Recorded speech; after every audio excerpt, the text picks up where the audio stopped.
Assalamualaikum warahmatullahi wabarakatuh. Ketemu lagi di podcast Berbagi Ilmu dan Informasi. Nah, di podcast kali ini adalah podcast yang spesial yang mana terkhusus untuk Sabtu Minggu. Kita akan membahas tentang hal-hal unik yang membuat hidup kita semakin bersemangat, termotivasi untuk tetap enjoy menikmati hidup, yaitu membahas tentang percintaan, karir, pengalaman, orang-orang sukses, dan sebagainya. Nah, di podcast kali ini kita mulai dengan masalah percintaan.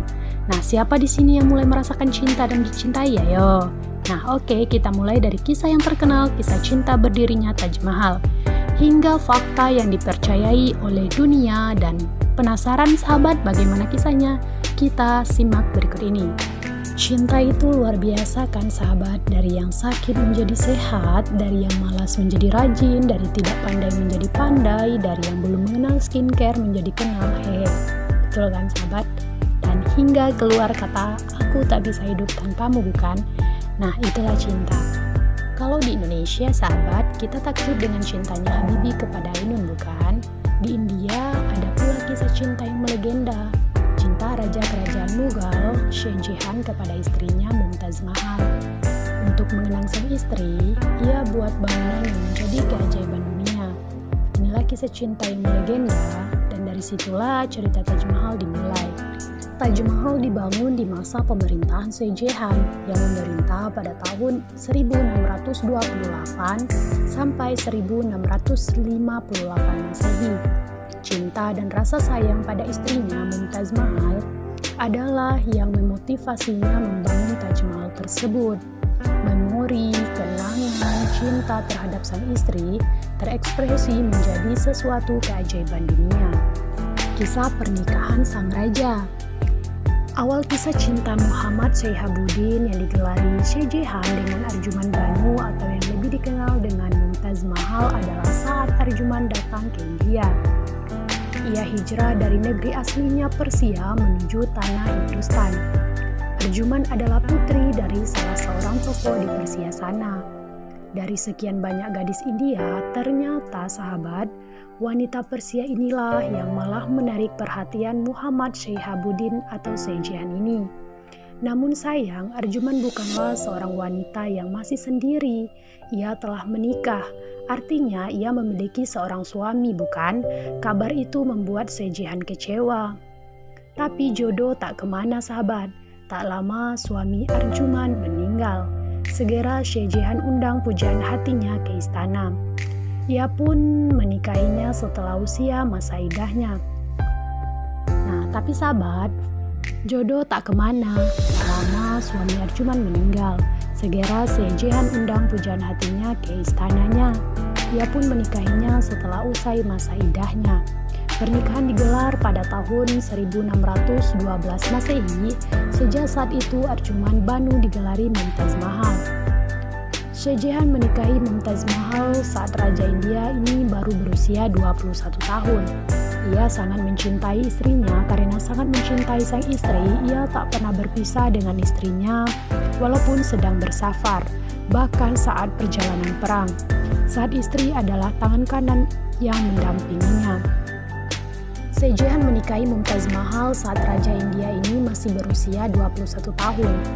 Ia sangat mencintai istrinya. Karena sangat mencintai sang istri, ia tak pernah berpisah dengan istrinya walaupun sedang bersafar.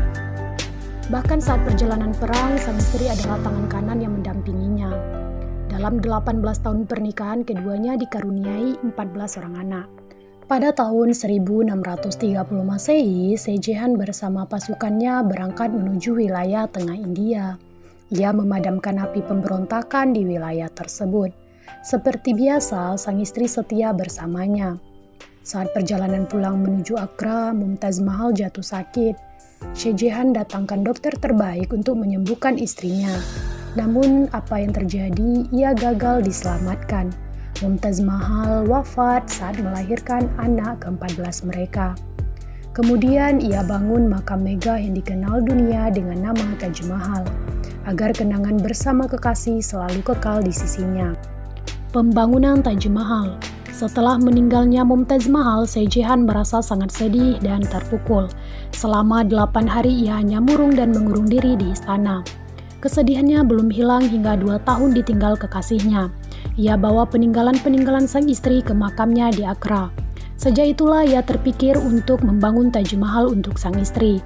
Ia terus memantapkan diri bercita-cita membangun makam terindah yang pernah dilihat manusia.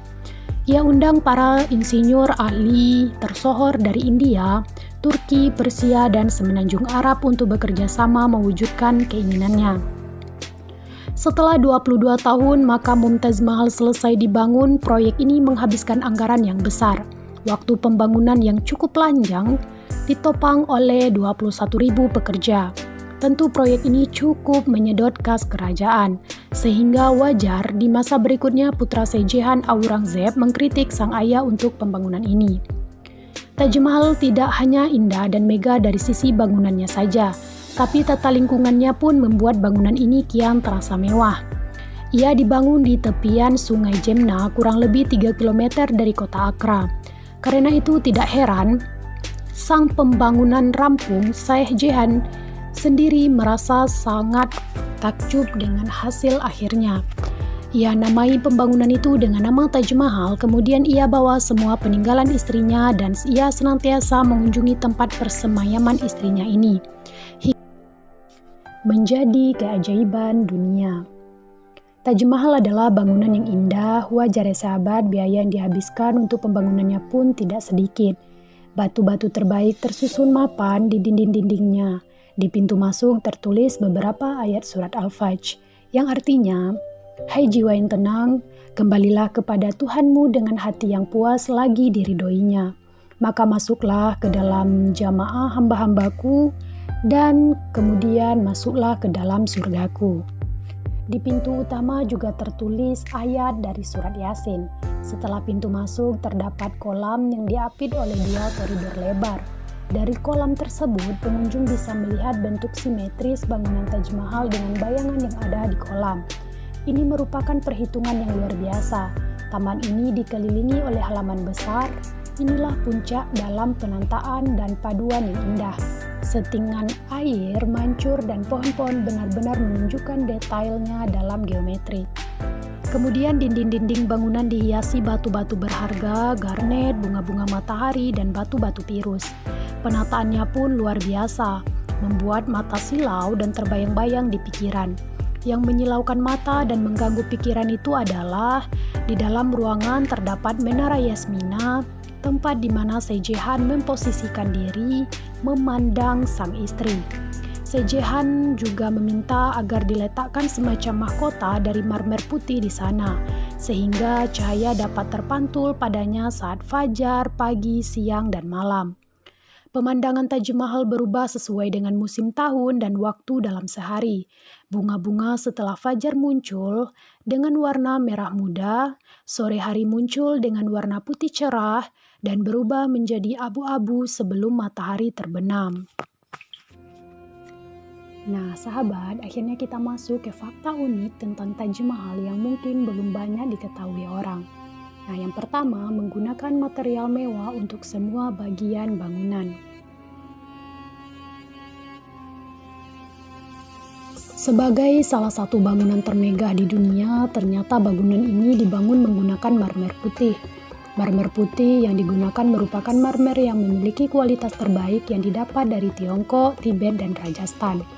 Selain itu, sebagai hiasan pada marmer putih tersebut, sang kaisar menggunakan batu mulia. Hal ini bisa dibilang bangunan termewah yang ada saat ini. Mungkin tidak akan dapat menandingi kemegahan bangunan ini. Jadi tak heran jika dalam proses pembangunan banyak mengeluarkan dana yang luar biasa besar. Fakta yang kedua, Taj Mahal dibangun oleh ribuan pekerja. Untuk mendirikan bangunan semegah ini ternyata membutuhkan sekitar 21.000 pekerja. Para pekerja tersebut antara lain seniman kaligrafi, pemotong batu, seniman bordir, pelukis, buruh bangunan, dan masih banyak lagi. Selain itu, proses pembangunan ini juga dibantu oleh 1.000 ekor gajah yang mengusung material-material untuk pembangunan. Lambang cinta Kaisar Shah Jahan kepada sang istri Mumtaz Mahal. Asal mula dibangunnya Taj Mahal adalah untuk mengenang istri ketiga Kaisar Shah Jahan yang bernama Mumtaz Mahal. Sang kaisar sangat mencintai istrinya sehingga saat sang istri meninggal ketika melahirkan maka sang kaisar pun merasa sangat sedih. Rambut dan jenggot sang kaisar serentak memutih beberapa bulan semenjak kematian istrinya. Membutuhkan waktu dan dana yang cukup besar. Taj Mahal dibangun 1 tahun setelah kematian Mumtaz Mahal, yaitu tahun 1932. Bangunan ini selesai sekitar tahun 1953. Hal ini berarti dibutuhkan waktu yang sangat panjang dan tidak sebentar. Jadi bisa kita bayangkan pastinya dana yang dibutuhkan pun akan sangat besar. Biaya untuk pembangunan pada saat itu diperkirakan sekitar 32 juta rupiah. Jika kita kurskan ke dalam rupiah, maka biaya tersebut berkisar lebih dari 1 triliun rupiah. Sungguh jumlah yang fantastis bukan ya sahabat? Maka tak heran jika bangunan ini terlihat sangat megah dan mewah. Bangunan paling simetris di dunia. Taj Mahal merupakan bangunan yang sempurna yang dapat dilihat dari strukturnya yang sangat simetris. Hingga banyak yang mengatakan jika bangunan ini merupakan bangunan yang tersimetris di dunia. Terdapat 4 sisi yang identik sempurna pada struktur bangunannya.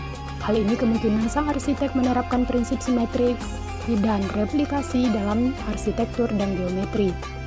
Jika kita lihat dengan seksama, tampak jika setengah dari bangunan merupakan cerminan dari setengah bangunan yang lain. Terdapat 2 makam yang berbeda ukuran dalam bangunan tersebut yang berfungsi sebagai pembeda antara makam laki-laki dan makam perempuan. Terdapat 4 menara yang dibangun condak keluar dengan tujuan jika nantinya runtuh tidak akan menimpa bangunan utama. Terdapat banyak prasasti. Sebagai bangunan yang digunakan untuk penghormatan bagi Mumtaz Mahal, ternyata bangunan ini dipenuhi dengan prasasti dalam bentuk ukiran kaligrafi yang menghiasi bagian eksterior maupun interiornya. Pada makam sang ratu juga berhiaskan kaligrafi yang berisi pujian atas diri sang permaisuri. Bahkan makam tersebut juga berhiaskan Asmaul Husna, yaitu 99 nama Allah yang agung. Warna Taj Mahal dapat berganti sesuai mood. Salah satu keistimewaan yang dimiliki bangunan ini adalah warnanya dapat berubah-ubah di waktu-waktu tertentu. Mengapa warna bangunan satu ini dapat berubah sesuai mood? Jawabannya adalah karena keramik dan marmer putih dalam bangunan tersebut dapat memantulkan cahaya. Saat pagi hari, Anda akan melihat bangunan ini berwarna pink yang merona. Namun, ketika hari telah siang, maka bangunan ini akan berwarna putih. Sedangkan pada malam hari pun berbeda dan akan berubah menjadi keemasan yang mengkilap terkena sinar rembulan.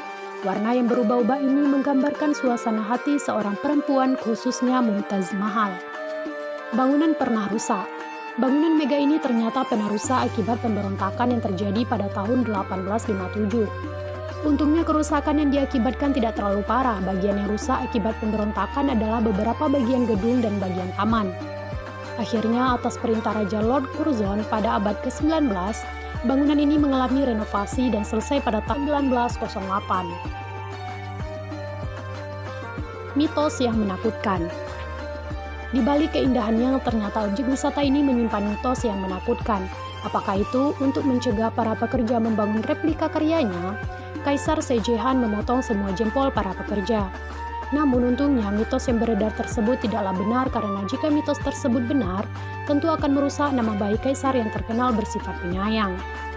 Mitos lain yang beredar seputar bangunan perlambangan cinta adalah dahulu sang kaisar berkeinginan untuk membangunnya dengan warna hitam secara keseluruhan.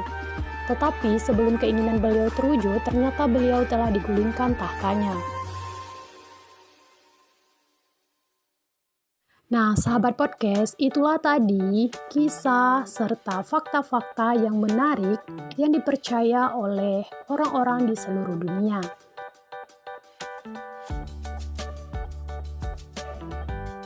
Nah, ada pesan nih buat sahabat semua. Yang pertama, membangun makam dengan megah bukanlah ajaran Islam.